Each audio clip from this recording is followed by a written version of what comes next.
Voilà. Alors Camille, on s'apprête à chroniquer debout?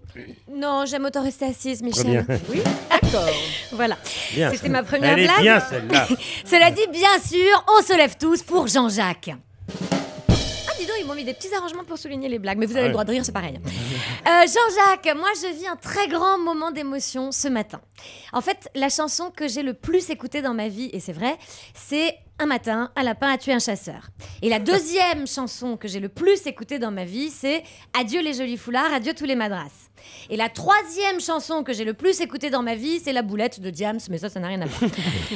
Chantal Goya, c'est ma passion, Jean-Jacques. Passion contrariée pourtant, puisque ma mère me répétait régulièrement « Non Camille, on n'ira pas voir Chantal Goya.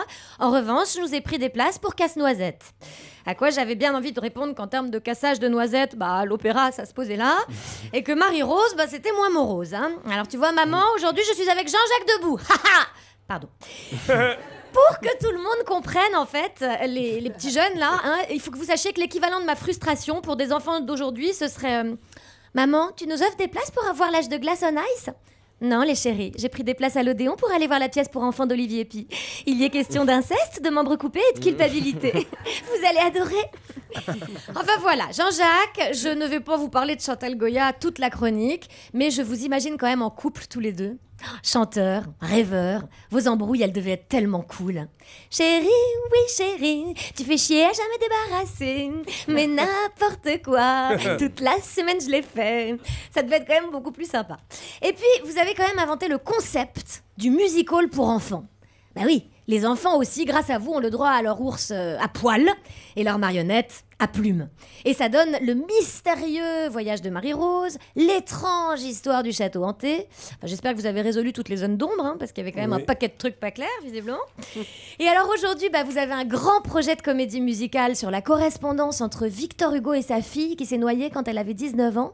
Oui. Alors c'est vrai que moi j'aurais plutôt dit que c'était un drame musical, mais bon. Et puis c'est un peu plus pour les adultes, j'ai l'impression. Enfin, bien sûr, tu peux aussi emmener tes enfants et après leur passer le Titanic, puis on va voir s'ils partent nager sans les brassards. Hein. Enfin, en tout cas, on va un peu plus maintenant se concentrer sur vous. Jean-Jacques, vous êtes né en 40, ce qui me fait dire que vous devez détester les rutabagas. J'ai remarqué que c'était un légume bobo très à la mode, mais que tous les gens nés en 40 détestent parce que c'est le seul truc qu'on mangeait pendant la guerre. Non, mais ma grand-mère nous en faisait. Ah, interruption. Je savais qu'il y avoir une petite anecdote. Bah oui, comme toutes les grand-mères. Alors, Jean-Jacques, oui. Vous êtes très vite passionné pour la musique. Et d'ailleurs, c'est votre meilleur ami du collège qui vous offre votre première clarinette. Ce meilleur ami était Jacques Messrine. Oui. Et là, je me dis qu'on a dû vous laisser hyper tranquille au collège. Parce que quand Messrine, il te demande une feuille double ou ton devoir de latin, à mon avis, tu lui files. Alors bon, à 15 ans, vous aviez une petite formation jazz qui vous avait fait repérer par Trenet. Et à 18 ans, vous faites l'Olympia. En fait, Jean-Jacques Debout, vous étiez un peu le Justin Bieber de l'époque. Hein, oui, c'est ça. Voilà. Et vous dites, c'est Marlène Dietrich qui vous force à faire sa première partie à l'Olympia. Quelle traînée de vous imposer ça. C'est trop dégueulasse. Non, moi je veux pas faire l'Olympia, Marlène. Bon, alors Jean-Jacques, vous avez chanté avec Charles Trenet, certes, mais aujourd'hui, vous allez avoir l'honneur de faire une reprise d'un de vos tubes avec Camille Chamou. Ça vous dit? D'accord. Alors, c'est parti. Moi, j'ai un peu réadapté les paroles pour faire un hommage, hein, mais vous allez voir, l'esprit est là. Michel Drucker, tu n'es pas de notre décennie.